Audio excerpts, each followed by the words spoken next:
இந்த மாவட்டத்துல நந்தன் கால்வாய் திட்டம் வேணும்னு கேட்டோம். நான் எத்தனை போராட்டம் உங்களுக்கும் தெரியும். கீழ்பண்ணத்தூர் பகுதியில், அதாவது இந்த பகுதியில இருந்து வேடிமலை கவுட்டி மலையில இருக்க தண்ணி மழை காலத்துல தண்ணி வந்து துறிஞ்சல் ஆறுன்னு ஒண்ணு இருக்கு. அந்த துறிஞ்சல் ஆறு வந்து பெண்ணத்தூர் பகுதியில கீரனூர்னு ஒரு பகுதியில ஒரு அணை வெள்ளக்காரன் கட்டிட்டு போன அந்த காலத்துல அந்த அணையில இருக்க தண்ணி அணை தடுப்பணை, சின்ன அணை தடுப்பணை, அதுல இருக்கிற தண்ணிய திருவண்ணாமலை மாவட்டத்தில் 14 ஏரி, விழுப்புரம் மாவட்டத்தில் 22 ஏரி, 36 ஏரிக்கு அந்த தண்ணியை கொண்டு போகணும். இந்த தண்ணி எப்பயாவது வரும். அந்த தண்ணியை கொண்டு போறதுக்கு ஒரு திட்டம், இது பேர் நந்தன் கால்வாய் திட்டம். என்ன பொறுத்த வரைக்கும் இது சாதாரண சின்ன திட்டம். எத்தனை வாட்டி நாம போராடணும். எவ்வளவு சொல்றாரு, இந்த திட்டம் அன்புமணிக்கு 3 வயசு இருக்கிறப்போ இந்த திட்டத்தை நாங்க அறிவிச்சோம். அன்புமணி யார் இந்த திட்டத்தை பத்தி கேட்கறது? எவ்வளவு அவர்களே, அன்புமணிக்கு இன்னைக்கு 57 வயசு ஆகுது. ஒரு சாதாரண ஒரு திட்டத்தை 54 வருஷமா நீங்க இந்த திட்டத்தை நடைமுறைப்படுத்துறீங்களா? இதை விட ஒரு கேடு கட்டத்தனம், துப்பில்லாத தனம் எங்கேயாவது பார்க்க முடியுமா? நீங்க அமைச்சர், உங்ககிட்ட நெடுஞ்சாலை துறையும் பொதுப்பணித்துறையும் இருக்குது. அந்த பொதுப்பணித்துறையில ஒரு சின்ன ஒரு வாய்க்கால் வெட்டணும், கான்கிரீட்ல போய் அங்க இருக்கிற ஏரி நிரப்பணும் தான் திட்டம். அது மட்டுமல்ல, இன்னும் இந்த மாவட்டம் செழிக்கணும்னா இந்த மாவட்டத்தில் உள்ள தென்பெண்ணையாறு இருக்கிறது. தென்பெண்ணையாறு போன வருஷம் பார்த்தோம் இல்ல, வெள்ளம் வந்துச்சு இல்ல, அந்த வெள்ளத்துல தண்டாம்பட்டுல ஏதாவது கட்டின அந்த பிரிட்ஜ் 16 கோடி ரூபாய்க்கு அந்த பிரிட்ஜ் உடஞ்சி போச்சு பார்த்தோம் இல்ல. இந்த தேர்தல் உடஞ்சி போன பிரிட்ஜ் அது போன்றுதான் ஏதாவது இந்த தேர்தலில் திருவண்ணாமலை தொகுதியில உடஞ்சி நொறுங்கி தோல்வி அடைய இருக்கின்றார். அது உறுதியா நடக்கும். அதனால இதெல்லாம் சிந்தியுங்கள் மக்களே.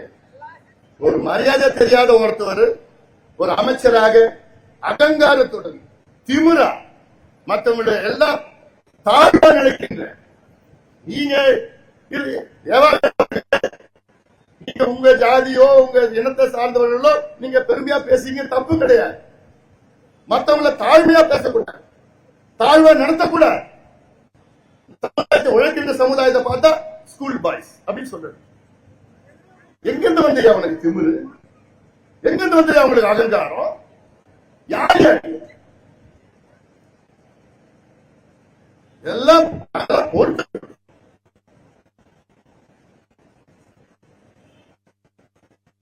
உழைக்கின்ற மக்கள், பட்டின மக்கள், பன்னியர் சமுதாயம், முதலியார் சமுதாயம், யாதவ சமுதாயம் போன்ற அத்துணை சமுதாயம் உழைக்கின்றவர்கள்.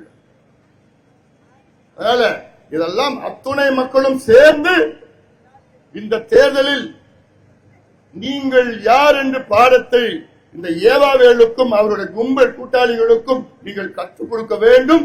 இது அவசியமானது. இது ஏதோ விடுதலை கிடைச்ச மாதிரி இருக்கு. நேற்று ரிஷிவந்தியன் தொகுதிக்கு நான் போயிருந்தேன். ரிஷிவந்தியன் தொகுதியில நான் போன நேரத்தில் அங்க பார்த்தா அந்த மக்கள் எல்லாம், ஐயா எங்களுக்கு விடுதலை வேணும். என்னையான்னு கேட்டா, இந்த கேஜிஎஃப் படம் பார்த்தீங்களா? கேஜிஎஃப் படத்துல அந்த கோலார் கோல்ட் ஃபீல்ட்ல அந்த அடிமையா இருப்பாங்க பாரு மக்கள், அதே மாதிரிதான் அந்த தொகுதியில அடிமையா இருக்கிறாங்க. ஐயா எங்களுக்கு விடுதலை. என்னன்னா 10 வருஷமா அந்த ரிஷிவந்தியன் தொகுதியினுடைய எம்எல்ஏ கார்த்திகேயன் அடிமைப்படுத்தி இருக்கிறார். மக்களை எல்லாம் அடிமைப்படுத்தி அங்க சட்டசாராயத்தை பஞ்சாயத்துல யாருமே பஞ்சாயத்து தலைவர் எல்லாமே டம்மி ஆக்கிட்டார். அந்த பஞ்சாயத்துல வேலை வந்ததுன்னா இவர் அந்த பஞ்சாயத்துல ஏலம் எடுப்பாராம். யார் அதிகமா காசு கொடுக்குறாங்களோ அவங்களுக்கு வேலை கொடுப்பாராம். அவர் யாருன்னா ஏவாவேலுடைய சிஷ்யன்.